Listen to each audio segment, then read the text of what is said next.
पुंडलीकवरदे हरी विठ्ठल श्री ज्ञानदेव तुकाराम गोपाल कृष्ण महाराज की जय. कौरव आणि पांडवांचं युद्ध अटळ झालं. कुरुक्षेत्रावर दोन्ही बाजूंची सैन्य जमली. युद्ध चालू व्हायच्या आधी कौरवांनी भीष्मांना सेनापती केलं होतं आणि भीष्म एक एक योद्ध्याची दुर्योधनाची ओळख करून देत होता. त्यात कर्णाची ओळख त्यांनी वीर या संकल्पनेत केली नाही. तेव्हा दुर्योधनाने विचारलं का नाही. म्हणे याला रथ नाही चालवता येत. वीराचं ते एक लक्षण आहे की जर का सारथ्याला काही झालं तर रथ चालवता आला पाहिजे. त्याला तो एक न्यूनगंड असल्यामुळे तो रथ शिकला नव्हता. त्यामुळे म्हणे फार फार तर याला अर्धरथी म्हणता येईल. वीर म्हणून मी काही गणला नाही. कर्णाला हा अपमान वाटला म्हणून त्याने असा निर्णय घेतला जोपर्यंत भीष्म रणांगणावर आहेत तोपर्यंत मी युद्धात भाग घेणार नाही. आणि हा एक प्रकारे भीष्मांच्या बाजूने विचार केला तर तो त्यांचा युद्ध थांबवायचा शेवटचा प्रयत्न होता की कर्णालाच रणांगणावर येऊन द्यायचं नाही. म्हणजे दुर्योधन थोडी माघार घेईल. पण तसं काही झालं नाही. 10व्या दिवशी भीष्म पडले. अर्जुनाने शिखंडीच्या मदतीने भीष्मांना पाडलं. कर्णाने भीष्मांना वंदन केलं आणि 11व्या दिवशी कुरुक्षेत्राच्या रणांगणावर प्रवेश केला. तेव्हा सगळेजण कर्णाला सेनापती करावे असा दुर्योधनाकडे हट्ट केला. पण कर्णाने मोठेपणा दाखवून गुरु द्रोणाचार्यांना सेनापती करावं असा प्रस्ताव मांडला दुर्योधनाकडे. आणि गुरु द्रोणाचार्य हे कौरवांचे दुसरे सेनापती झाले. ते 5 दिवस सेनापती होते. 11वा, 12वा, 13वा, 14वा, 15व्या दिवशी द्रोण पडले आणि 16व्या दिवशी कर्ण हा कौरवांचा तिसरा सेनापती म्हणून रणांगणावर त्याचा प्रवेश झाला. 16व्या दिवशी कर्णाने अचाट आणि अफाट पराक्रम गाजवायला सुरुवात केली. पण त्याच वेळा पांडवांनी काय केलं, भीमाचा मुलगा घटोत्कच ह्याला रणांगणावर उतरवलं आणि त्याने सुद्धा अचाट आणि अफाट पराक्रम चालू केला. तर दुर्योधनाला माहिती होतं की कर्णाकडे एक अमोघ शक्ती आहे. तर त्यांनी कर्णाला येऊन विनंती केली की ती अमोघ शक्ती चालवून तू घटोत्कचाचा वध कर. कर्णाने नकार दिला त्याला पहिल्यांदा. कर्ण म्हटला नाही, ती शक्ती मी अर्जुनासाठी ठेवलेली आहे. घटोत्कचाचा सामना तुम्ही करा. पण दुर्योधन म्हटला अरे तो घटोत्कच एवढा अचाट आणि अफाट पराक्रम करतोय की युद्ध आजच संपेल.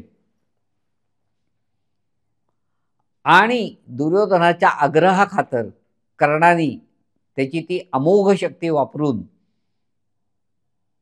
घटोत्कचाला धारातीर्थी पाडलं आणि खऱ्या अर्थाने कर्ण कफल्लक झाला. 17व्या दिवशी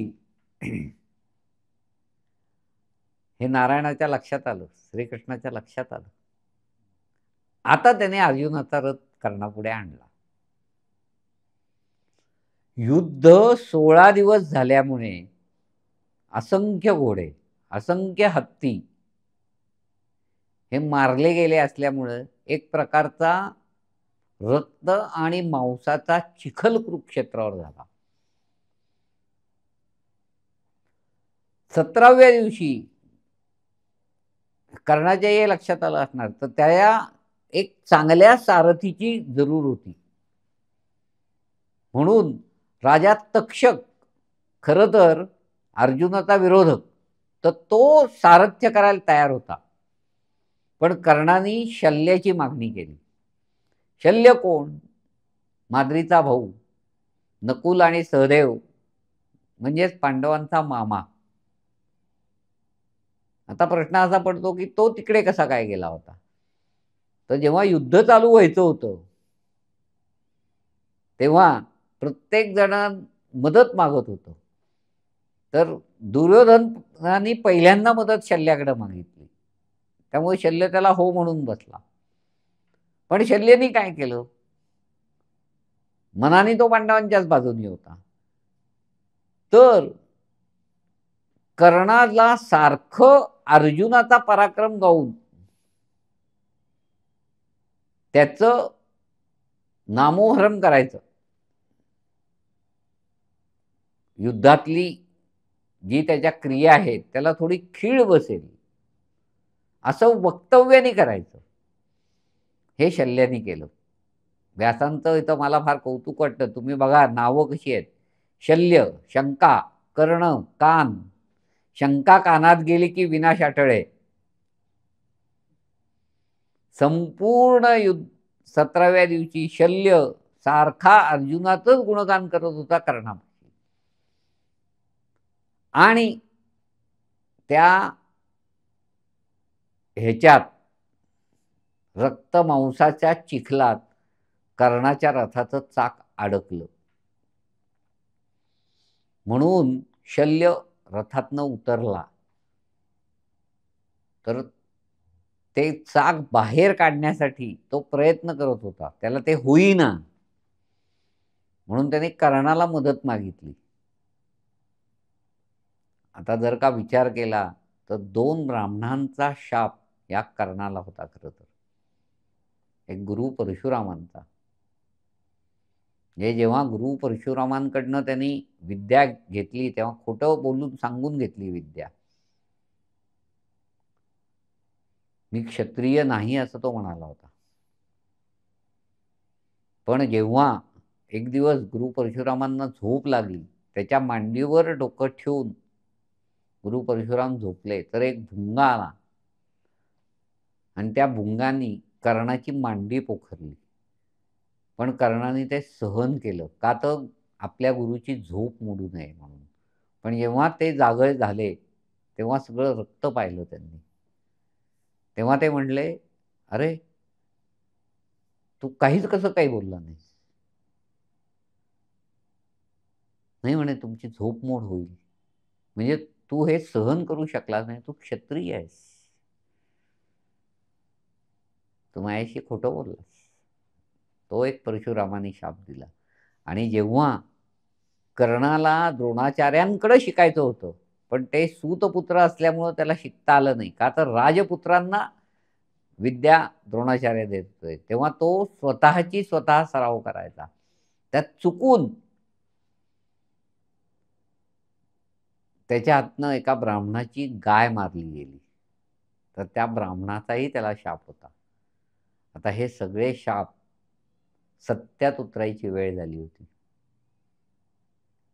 कर्णाचं चाक त्या चिखलात अडकलं होतं. श्रीकृष्ण म्हणाला, अर्जुना बाण सोड. अर्जुन थांबला. कर्णही म्हणाला, अरे हे मी निशस्त्र आहे, माझं चाक बाहेर निघू दे, मग आपण परत युद्ध करू. श्रीकृष्ण म्हणाला, अरे जेव्हा तुझ्या पत्नीची भर सभेत विटंबना गेली तेव्हा ह्याचा धर्म कुठं गेला होता? जेव्हा अभिमन्यूला एकटा ह्या सगळ्यांनी घेरून मारला तेव्हा ह्याचा धर्म कुठं गेला होता? तू कोण? हाच प्रश्न कृपाचार्यांनी त्याला विचारला होता, तू कोण? तोच श्रीकृष्णाने विचारला, तू कोण? आणि अर्जुनाचाच बांधतो, लक्षवेध करणं हेच त्याचं काम. आणि कर्णाचं धड मस्तक हे वेगळं झालं. तर कुलवंत होण्यापेक्षा गुणवंत होणं हे सिद्ध करण्यातच कर्णाचं आयुष्य गेलं. गुण माझे सिद्ध होतील. कित्येक वेळा मित्र चुकला, दुर्योधन चुकला, दुःशासन चुकला, पण मित्र कर्तव्याला प्राधान्य हे कर्णाने शेवटपर्यंत गेलं.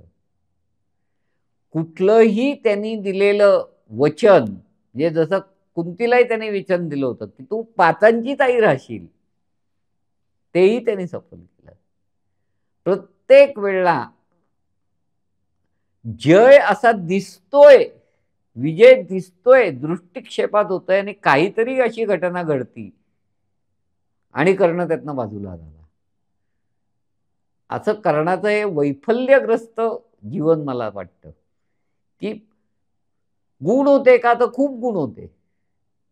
त्याची शूरता असेल, त्याची उदारता असेल, पण प्रत्येक वेळेला काहीतरी अशी विधात्याने रचना केली आणि त्याच्यापासून तो बाजूला झाला. असा हा कर्ण, त्याला माझं वंदन आहे. नमस्कार.